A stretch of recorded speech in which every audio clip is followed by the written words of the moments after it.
नवमी के दिन माताजी का विसर्जन हो जाता है, जवारों का विसर्जन हो जाता है।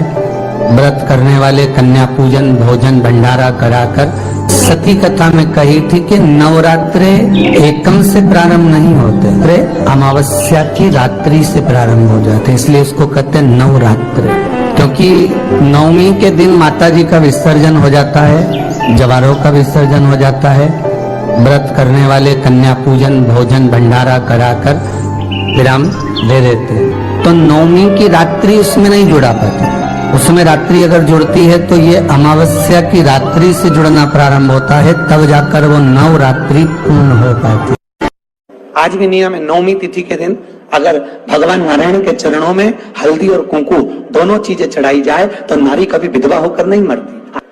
आज भी लिखा है, अखंडता को पाने के लिए भगवान नारायण के सीधे चरण में हल्दी और उल्टे चरण में हरोली चढ़ाई जाती, कुंकू दोनों के जमाने में भूखे को भोजन कराने वाले बहुत सारे हैं, पर आज के जमाने में जो भूखा है, जो भूखा रहता है, उसको कमाने का तरीका सिखाने वाले कम है। भूखे को भोजन देने वाले बहुत सारे मिलेंगे और कहेंगे हम इनको भोजन करा देंगे, हम इनको लंगर करा देंगे, हम इनको भंडारा करा देंगे, ये भोजन करें, ये भोजन ग्रहण करें। पर अपने भीतर एक बात उतार कर रखिए कि किसी को भोजन करा रहे हो वो आपकी दया है, आपकी श्रेष्ठता है, भगवान की कृपा है, भोलेनाथ की करुणा है। पर उसके साथ एक बात और स्मरण में रखो कि जो बहुत दिनों से भूखा है, रोज कुछ ना कुछ बातें, रोज तकलीफ में, रोज कष्ट में, रोज परेशानी में, तो उसको समझा कर देखो हम कब तक आपको देंगे, हम कब तक आपको प्रदान करेंगे। एक काम करो, अब कुछ काम चालू करो, कोई व्यापार चालू करो, कोई व्यवसाय चालू करो, कोई ऐसा कार्य करो जिससे तुम्हारे जीवन में दो रोटी रोज की आए और तुम्हें किसी के आगे हाथ फैलाना ना। स्त्रियों के रजो धर्म से जुड़ी हुई जितनी भी प्रॉब्लम रहती है, जैसे कोई नारी उसके यहाँ बच्चे नहीं है, जैसे कोई नारी उसके यहाँ बच्चे नहीं है, संतान नहीं है और रज धर्म आना बंद हो गया है, तो संतान हो ना रही है, रजो धर्म ही नहीं आ रहा, तो मातंगी माता का नाम लेकर लाल फूल देवी के चरणों में समर्पित कर दें और माता के चरणों को गाय के घृत से धो दें, उस घी को घर में लाएं और भोजन के साथ में पाना प्रारंभ कर दें। मातंगी माता का नाम लेकर करेंगे यह उपाय तो नारी का रजो धर्म आना प्रारंभ हो जाता है। रजो धर्म से जुड़ी जितनी भी प्रॉब्लम है वो मातंगी माता के नाम से ही पूर्ण हो जाती है। हमारी डॉक्टर का पीछे ही नहीं छूट रहा हो तो शिव महापुराण, विष्णु पुराण और स्कंद पुराण में जो पुरुषोत्तम कथाओं का वर्णन किया गया है, एक आटे का दिया, उसमें 4 बत्ती, आटे के दिए में 4 बत्ती रखें, तिल्ली का तेल डाल लें, थोड़ा सा उसमें सरसों का तेल डालें। महाराज घर के बाहर अर्थात घर के अंदर के बाहर जो चौखट होती, चौखट से थोड़ा सा बाहर, बिल्कुल चौखट पे नहीं बैठना, थोड़ा सा बाहर, नवमी तिथि के दिन शाम के 6 से 6:30 के बीच में 21 बार जो व्यक्ति बीमार रहता है उसके सिर से नीचे की ओर श्री नरसिंह भगवान का स्मरण कर कर, जिस अधिक मास में जिस तिथि को उतारा कर रहे हो उस तिथि का नाम लेकर, उस अश्विन अधिक मास का नाम लेकर, जो व्यक्ति का उतारा कर रहे हो उसका नाम और गोत्र लेकर 21 बार जो उतार कर उस दिए को घर के ही चौखट पर रख देता है, उस व्यक्ति की बीमारी छूट जाती है। महाराज 1 रुपया भी अगर मंदिर में दान कर रहे हो, 1 रुपया भी अगर आप शिव महापुराण में दान कर रहे हो, 1 रुपया भी अगर कुबेरेश्वर महादेव को दान दे रहे हो, 1 रुपया भी आप अगर भगवान को दे रहे हो, तो इस व्यासपीठ ने पहले भी कहा, आज फिर कहते हैं, किसी से मांग कर मत देना, किसी से कर्जा लेकर मत देना। जब मेरा देव अधिदेव महादेव तुम्हारी झोली भर दे तब दोनों हाथ में भर कर दे देना, मांग कर मत देना। 1 लोटा जल घर के अंदर, रसोई घर में, कहीं पर भी उस जल को रखकर उस कलश जो लोटा है, कलश है, उस कलश पर हल्दी और कुंकू का 1-1 बिंदी उस कलश पर लगा लेना। एक लोटा जल भर लिया, भरकर अपन ने कहीं रखा, उस पर हल्दी और कुंकू की एक एक बिंदी लगाकर हाथ में लेकर उल्टा हाथ उस पर रखकर बाबा से प्रार्थना कर वापिस वो जल लेकर शंकर के मंदिर में शंभेश्वर महादेव के नाम से अगर जल समर्पित कर देते हैं तो घर में कितना भी क्लेश मच रहा हो 15 से 20 मिनट में शांति। आज की मित्रता वो नहीं है कि अर्जुन और भगवान कृष्ण की मित्रता होगी। आज की मित्रता तो केवल आपके द्वारा धन है, उसका भोग करना है, आप श्रेष्ठ हो, आपका भोग करना है, उसके बाद आपको लात मारकर बाहर। सतर्क हो जाए मेरे बेटा में, और आपकी सतर्कता आपकी जिंदगी बना सकती। क्या पड़ा है बजरंग दल को, क्या पड़ा है विश्व हिंदू परिषद को, क्या पड़ा है संघ को, क्या पड़ा है सनातन को कि हर गर्वे के दरवाजे पर उन्होंने आपको सुरक्षित रखने का प्रयास किया। हर गर्वे के दरवाजे पर, हर गरबा पंडाल में वो आपको मैसेज डाल रहे हैं, बैनर लगा रहे हैं, आप सुरक्षित रहे। उनको क्या पड़ रहा है? केवल इसलिए कि आप किसी गलत के हाथ ना आ जाओ और तुम्हारे टुकड़े फ्रिज में या अटैची में मिले, ये वो नहीं चाहते। तुम्हारे टुकड़े फ्रिज में या अटैची में मिले, ये वो नहीं चाहते। उनको कुछ नहीं पड़ रहा, फिर भी आपके लिए झगड़ रहे हैं, आपके लिए लड़ रहे हैं, आगे बढ़ रहे हैं कि आप सुरक्षित हो। आपकी रक्षा एक रक्षा का विषय है, वो आगे मां करुणा सागर, करुणा करने वाली, दया सागर, दया करने वाली। आप जिस भाव से, अब महाती ने तो इतना बड़ा यज्ञ करा, इतना बड़ा अनुष्ठान करा, इतना करोड़ों का खर्चा करा, इतना लाखों रुपया लगा दिया, और लाखों करोड़ों किसके लिए लगाए? जगत को दिखाने से मेरी मां प्रकट नहीं हो सकती, जगत को दिखाने से मेरी मां प्रसन्न नहीं हो सकती। मेरी मां को प्रसन्न करना है, अपने घर में एक ज्योत भी लगाओगे तो मां प्रसन्न हो जाएगी। एक छोटी सी कन्या का भोजन भी कराओगे, मेरी मां प्रसन्न हो जाएगी। और किसी के चेहरे पर प्रसन्नता लाओगे, मेरी मां प्रसन्न हो जाएगी। अपने घर की बहन बेटी का आदर करोगे, मेरी मां प्रसन्न हो जाएगी। और अपने घर की माता के चरण छू लोगे, मेरी मां प्रसन्न हो जाएगी। दुख आपको आपका परिवार कभी नहीं देता भाई। ना आपकी माता आपको दुख देगी, ना आपकी पिता आपको दुख देंगे, ना आपका भाई आपको दुख देगा, ना आपकी धर्म पत्नी आपको दुख देगी, ना पति दुख देगा, ना बच्चे दुख देंगे, ना कुटुंब दुख देगा, ना बहू दुख देगी, ना पोता पोती दुख देंगे। आप में से आपका पति दुख दे रहा है, ना आप अपने पति को तलाक दे रहे हो, ना आप अपनी पत्नी को तलाक दे रहे हो, वो आपको दुख दे रही है। ना आपका कुटुंब के लोग, परिवार के लोग, भाई आपको दुख दे रहा है, ये कहीं नहीं हो सकता। भाई भी आपको दुख नहीं दे रहा, ना आपके परिवार वाले, ना नातेदार, ना रिश्तेदार, ना मित्र, ना सखा, ना दोस्त, कोई आपको दुख नहीं देता। ये शिव महापुराण की कथा कहती है। हमको लगता है कि हमारे परिवार वाले दुख दे रहे हैं, हमको लगता है हमारी बहू हमें दुख दे रही है, हमें लगता है हमारी सास हमें दुख दे रही है, हमें लगता है हमारा पति हमको दुख दे रहा है, हमें लगता है हमारे कुटुंब वाले हमको दुख दे रहे हैं। महापुराण की विद्येश्वर संहिता कहती है ये कोई आपको दुख नहीं देते, दुख आपका पूर्व का कर्म आपको देता है। ये जितने भी मिले हैं ना आपको, रिश्तेदार, नातेदार, कुटुंब, भाई, बंधु, सखा, पत्नी, पति, पोता, पोती, ये जितने लुटेरे मिले हैं, ये जितने अपशब्द कहने वाले मिले हैं, ये जितना ताने देने वाले मिले हैं, ये जितना गाली देने वाले मिले हैं, ये जितना उंगली उठाने वाले मिले हैं, ये कोई दूसरे नहीं, तुम्हारे पूर्व कर्म के कोई ना कोई पुराने ही होंगे जो तुम्हारे साथ जुड़कर तुम्हारे टांग खींचने के लिए सामने खड़े हुए हैं। तो ये सब दिमाग से निकाल दीजिए आप, आपके ये चित्तवृत्ति बुद्धि से ये बात सब निकाल दो। जितने लोग कथा सुन रहे हैं ना, अपनी बुद्धि से निकाल देना कि मेरी बहू मुझे गाली दे रही है। हाँ, तूने किसी गाय को रोटी नहीं दी, और दी भी होगी, दूसरी बार गाय आ गई होगी तो डंडा मार के भगा दिया, वही बहू आई है, वाणी के डंडे कुदा रही है। कोई बेटा अगर नहीं सेवा कर रहा, कोई बेटा नहीं पूछ रहा, समझ लेना पूर्व में हमारे बुजुर्ग, कोई दादाजी होगा, कोई दादी जी होगी, कोई ससुर जी होगा, कोई जेठ जी होगा, हो सकता है किसी की हमने सेवा नहीं करी हो और वही बेटा बनकर आया, आज हमारी सेवा नहीं कर रहा। मत बुरे कर्म कर बंदे वरना पछताएगा, भगवान की आंखों से तो बच नहीं पाएगा, तू बच नहीं पाएगा। जी मेरी बहू बहुत परेशान करे, गुरुजी मेरी सास बहुत परेशान करे, मेरा भाई मेरी प्रॉपर्टी खा गया, मेरा भाई ये लेकर चले गया। हमको लग रहा है कि ये हमारे हिस्से हैं, हमारे को लूट रहे हैं, हमको ऐसा परेशान कर रहे हैं, हमको ऐसा कर रहे हैं, पर नहीं भाई। शिव महापुराण की कथा कहती है कोई हमको कष्ट नहीं देता। एक बार पहले भी कथा में कहा, फिर कह रहे हैं आपको महाराज, फिर निवेदन करूंगा, ना सास बुरी है, ना बेटा बुरा, ना बहू बुरी, ना ही ये पूरा संसार बुरा, सब अच्छे हैं। फिर बुरा क्या?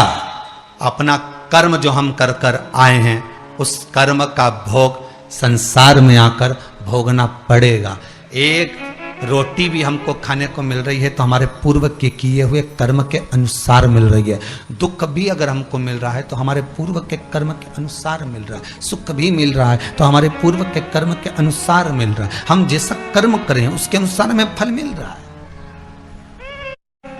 इसलिए बारंबार कहा था कि मान मेरा कहना नहीं तो पछताएगा, माटी का खिलौना माटी में मिल जाएगा, हेट बूट सूट सब यहीं रह जाएगा, और माटी का खिलौना माटी में मिल जाएगा। ये हेट रह गया, ये बूट रह गया, ये सूट रह गया, सब पड़ा की पड़ा रह गया, सब धरा की धरा रह गया। इसका मूल तत्व क्या है?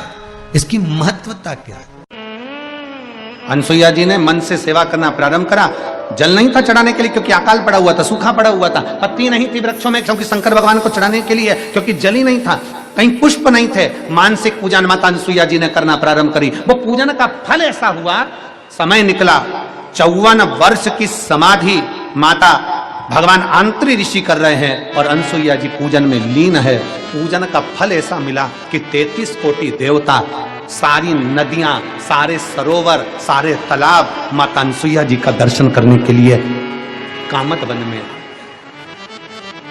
माता अनसुईया जी का दर्शन करने के लिए कामत वन में पहुंच गए। कामत वन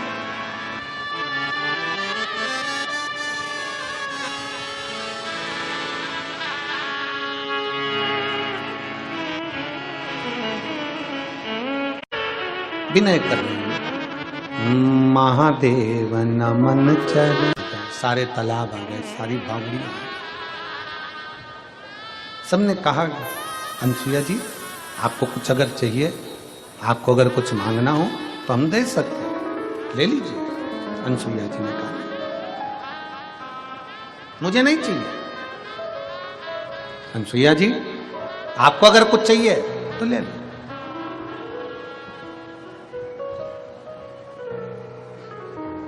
दो चीजें अपने पास संजो कर रखो जिंदगी में, एक रुकना, दूसरा झुकना। कौन कौन सी चीजें हैं? जम के बोलो जरा, जम के। एक रुकना और दूसरा झुकना। जब कुछ गलत करने के लिए जा रहे हो, झूठ बोलने के लिए जा रहे हो, गलत कार्य करने के लिए जा रहे हो, तो थोड़ा रुक जाओ। किसी का बुरा करने जा रहे हो, थोड़ा रुक जाओ। गलत काम करने जा रहे हो, थोड़ा रुक जाओ। दो चीजें जिंदगी में धारण कर लो, पहले नंबर पर रुकना, दूसरे नंबर पर झुकना। गलत करने जा रहे हो, गलत विचार करने जा रहे हो, गलत कार्य करने जा रहे हो, किसके लिए गलत बोलने जा रहे हो, थोड़ा रुक जाओ। और जब अपने से कोई गलती हो जाए तो थोड़ा झुक जाओ, जिंदगी आगे बढ़ जाए। जीवन की सफलता आपके पास में होगी, आप सफलता की सीढ़ी पर चढ़ते चले जाओगे, आप आगे बढ़ते चले जाओगे। थोड़ा रुकना, थोड़ा झुकना। गलत कार्य करने से पहले थोड़ा रुक जाओ, सोचो, विचारो, करूं ना करूं, आगे करूंगा, फिर विचार करना, फिर बाद में करूंगा। रुकनो, थोड़ा रुको। और अगर गलती हो गई जिंदगी में, बहू से गलती हो गई, सास से गलती हो गई, परिवार से गलती हो गई, नाते रिश्तों में गलती हो गई, ऑफिस में गलती हो गई, तो थोड़ा झुक लो। भैया गलती हो गई, हो सकता है, सॉरी भैया, प्रणाम करके, थोड़ा नमन करके झुक लो। आज के जमाने में ये दोनों चीजें बहुत कम हो गई, लोग रुकने को तैयार नहीं है। जैसे गलत करना है, हाँ करेंगे हम तो ये कर देंगे, मैं तेरा ऐसा कर दूंगा, मैं तेरा वैसा कर दूंगा। गलत के लिए आगे बढ़ते हैं।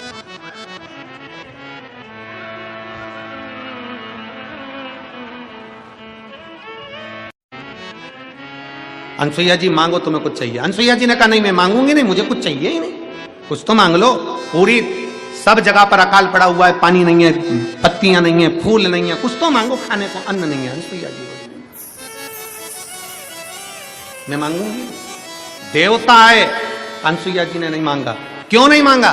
क्योंकि अनसुईया जी ये चाहती थी कि मैं जिसकी पूजन कर रही हूं, जिस महादेव का मैंने पार्थिव लिंग का पूजन करा है, जिस महादेव का मैंने पार्थिव लिंग बनाया है, जिसको मैं पूजन कर रही हूं, मानसिक पूजन कर रही हूं, अगर देंगे तो मेरे महादेव देंगे। मैं दुनिया के आगे हाथ नहीं फैला, मैं दुनिया के आगे हाथ नहीं फैलाऊंगी। अगर देंगे तो मेरे महादेव देंगे, प्रदान करेंगे तो मेरे महादेव करेंगे। मैं किसी दूसरे के आगे जाकर हाथ नहीं फैलाऊंगा। मैं दूसरे से जाकर नहीं कहूंगी कि मुझे ये दीजिए, मुझे देना है, और देगा तो मेरा महादेव देगा। और शंभु शरणे पड़ी मांगू घड़ी रे घड़ी दुख काटो। आप शिरडी के पास में रहते हो, उनके दो शब्द हैं, श्रद्धा और जम के बोलो जरा, श्रद्धा और सबूरी। सबूरी का मतलब है थोड़ा रुको, श्रद्धा रखो, विश्वास रखो और थोड़ा रुको। थोड़ा समय लग सकता है देने में, पर देगा जरूर, प्रदान जरूर करें। अनसुईया मैया नहीं मांगे। गंगा जी को अच्छा लगा, गंगा मैया को बहुत अच्छा लगा कि अनसुईया जी ने किसी से नहीं मांगा, तो गंगा जी उन्हीं के चरणों में रुक गई। पर जल के रूप में नहीं, स्त्री के रूप में गंगा जी उनके पास में रुक गई, एक स्त्री के रूप में सेवा करने के लिए अनसुईया जी की सेवा में लग गई। समय आया, 54 साल की समाधि लगाकर तब कर अंतरी बाबा उठ गए, और उठकर उन्होंने कहा अनसुईया मुझे प्यास लगी, जल्दी पानी ला कर दे। अनसुईया जी कहती हैं प्रभु जल नहीं है, अकाल पड़ा हुआ है, जल नहीं है, मुझे प्यास लगी, अनसुईया पानी लाओ। अनसुईया जी जल का पात्र लेकर, कलश लेकर अनसुईया जी जल ढूंढने के लिए गई।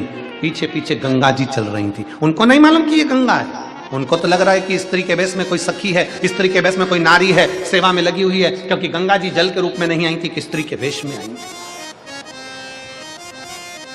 अनसुईया जी जल ढूंढने के लिए गई, गंगा पीछे पीछे चलती हैं।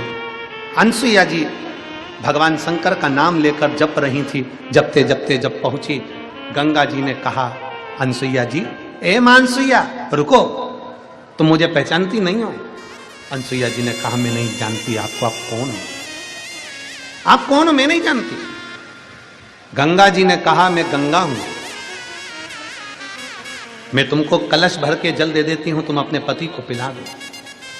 अनसुईया जी बोली मैं कैसे मान लूं कि तुम गंगा हो? मैं कैसे मान लूं कि तुम गंगा हो? अनसुईया जी से गंगा जी ने कहा खोदो एक खड्डा।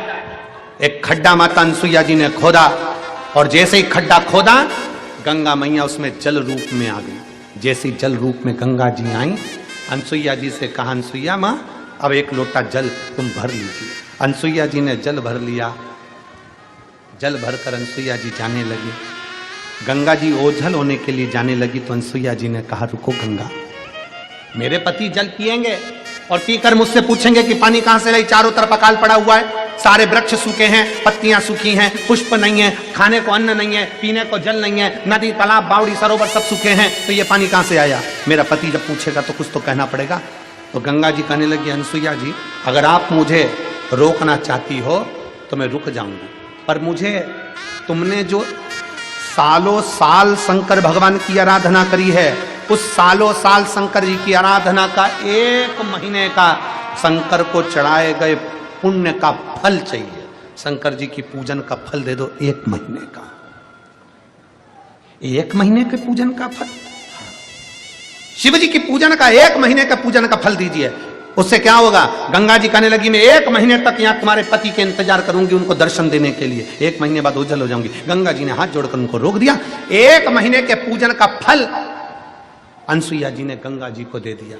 गंगा जी 1 महीने तक ठहरी रही। कौन सी पूजन का फल?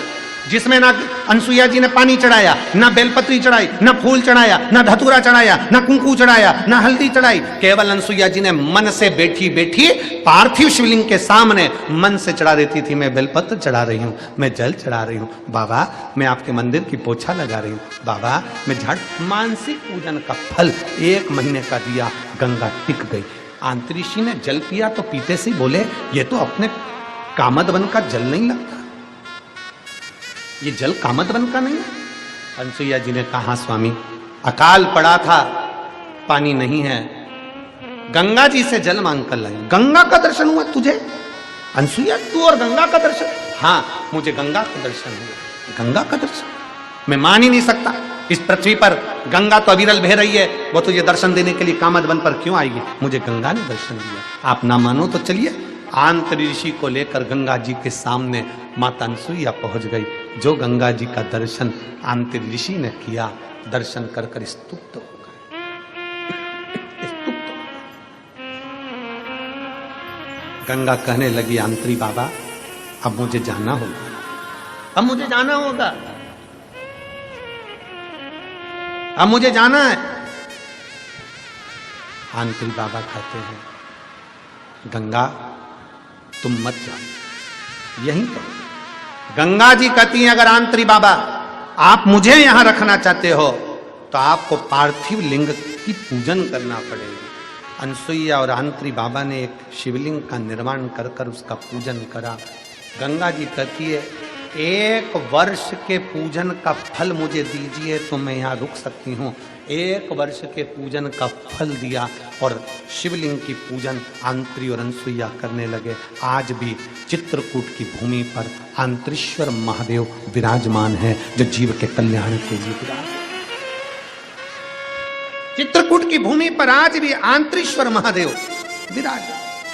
और मां गंगा जी से आंतरी बाबा ने हाथ जोड़कर कहा गंगा मैया आपसे निवेदन है आप इस खड्डे में से बाहर निकलकर जनमानस का कल्याण करिए। गंगा जी आप हरिद्वार में गंगा हो पर यहां संपूर्ण विश्व के कल्याण के लिए शिव की आराधना के लिए प्रकट हुई हो, सतियों के सत्य के लिए प्रकट हुई हो, मनुष्य का कल्याण करने के लिए प्रकट हुई हो, इसलिए आप गुप्त गोदावरी गंगा के रूप में प्रकट हो। शिव आंतरीश्वर महादेव के रूप में विराजमान। समय निकलता गया निकलता गया निकलता गया। आंतरी बाबा ने एक दिन अनसुईया जी की साक्षी में कहा कि मुझे शिव का दर्शन करना है, मुझे शंकर का दर्शन, शिव का।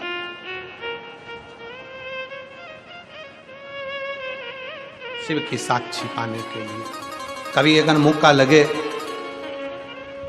जीवन में, अगर कभी अगर मौका लगे जिंदगी में, हम प्रयास करेंगे, हम भी कहेंगे, कभी बिटले सेवा समिति से हम भी विचार करेंगे, अगर मौका लग जाए जिंदगी में एक बार तो चित्रकूट की पावन धरा पर बैठकर आंतरीश्वर महादेव के चरणों में भी एक बार शिव पुराण की कथा सुनना चाहिए। मेरे आने में बुलाने में क्या कमी रह गई, आप आए नहीं और सुबह।